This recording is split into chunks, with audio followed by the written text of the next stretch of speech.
Hello, അപ്പോൾ നമുക്ക് ഇന്നത്തെ വീഡിയോ നോക്കിയാലോ. പ്രത്യേകിച്ചൊന്നുമില്ല, 10 മണി മുതൽ 12:30 വരെ എല്ലാവരും വീട്ടിലുണ്ടാകുന്ന സംഭവം തന്നെ. എന്നും രാവിലെ അടുപ്പെത്തിക്കൽ. ഇന്ന് അവധി ദിവസം ആയതുകൊണ്ട് രാവിലത്തെ നേരം വൈകിയോണ്ട് എല്ലാത്തിനും നേരം വൈകി. രാവിലത്തെ നേരം വൈകി അല്ലെങ്കിൽ അങ്ങനെയാണല്ലോ, പിന്നെ ബാക്കിയൊക്കെ കണക്കാണ്. ഇപ്പം ചൂട് കൂടുതലായതുകൊണ്ടേ അടുപ്പിൻ്റെ പരിപാടി രാവിലെ കഴിക്കുന്നതാണ് നല്ലത്. പിന്നെ ബാക്കി നോക്കിയാൽ മതിയല്ലോ.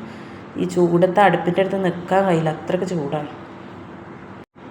ചോറിനൊക്കെ അരിയിട്ട് ഏകദേശം ചോറൊക്കെ വേവായി തുടങ്ങി. ചിക്കൻ ഇന്നലെ ഹർത്താലായതുകൊണ്ട് തലേന്ന് തന്നെ കൊണ്ടുവന്ന് വെച്ചുകൊണ്ട് അത് പിന്നെ സമാധാനമുണ്ട്. ഇന്നലെ തെങ്ങ് കയറാൻ ആൾ വന്നപ്പോൾ ഇട്ട് വെച്ച തേങ്ങ അത് 2 തെങ്ങുണ്ടെന്ന് പറഞ്ഞിട്ട് എന്താ കാര്യം, തേങ്ങ തന്നെയുള്ളൂ. അലക്കാനുമുണ്ട്. വാഷിംഗ് മെഷീൻ്റെ പൈപ്പ് എലി കടിച്ചു വെച്ചിട്ടേ അത് നടക്കൂല, കല്ലെന്നെ നടക്കുള്ളൂ. 1-2 വട്ടം ശരിയാക്കിയതാണ്.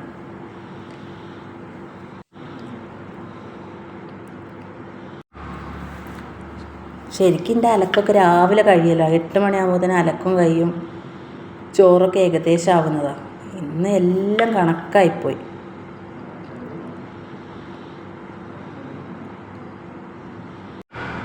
വീടിൻ്റെ ചുറ്റുഭാഗമൊക്കെ റബ്ബർ ഉണ്ടായിരുന്നു. ഇതിപ്പോൾ മുറിച്ചിട്ടൊരു 4-5 മാസമായിട്ടുള്ളൂ. റബ്ബർ ഉണ്ടാകുമ്പോൾ നല്ല സുഖം, തണലേന്. ഇതിപ്പോൾ അലക്കുന്നിടത്തും പൈപ്പിൻ്റെ അടുത്തും ഒന്നും നിൽക്കാൻ വയ്യ, അത്രയ്ക്കും വെയിലായിട്ടുണ്ട്.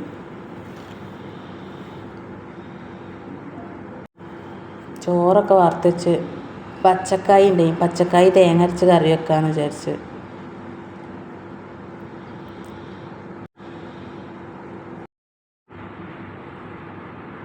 അങ്ങനെ തേങ്ങയൊക്കെ ചിരവി ചെറിയുള്ളിയും ജീരകമൊക്കെ ഇട്ട് അരക്കാനുണ്ട്.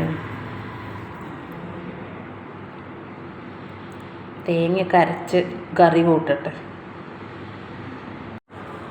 ചോറ് അടുപ്പിലാണ് വെക്കുന്നത് വെച്ചാൽ അന്നത്തെ ദിവസം പിന്നെ കറികളൊക്കെ ഞാൻ അടുപ്പിൽ തന്നെ വെക്കൽ. അടുപ്പ് ചൂടായി കിട്ടിയാൽ പിന്നെ സുഖമാണ്. അടുക്കളയിൽ എന്ത് പണിയെടുത്താലും ഏറ്റവും കൂടുതൽ ഉണ്ടാകുന്നത് പാത്രം കഴുകാനേക്കാളും.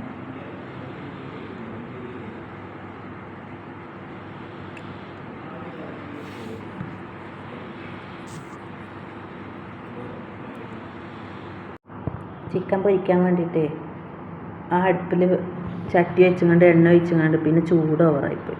അതാണത്. ഞാൻ വിചാരിച്ചു കരിഞ്ഞാവോ. ചെറിയൊരു വീഡിയോ ആണ്. അപ്പോൾ ഇത്രയേ ഉള്ളൂ നമ്മുടെ വിശേഷം. അപ്പോൾ നിങ്ങൾക്ക് എല്ലാവർക്കും വീഡിയോ ഇഷ്ടപ്പെടുകയാണെങ്കിൽ ഒന്ന് ലൈക്ക് ചെയ്ത് സബ്സ്ക്രൈബ് ചെയ്യണേ.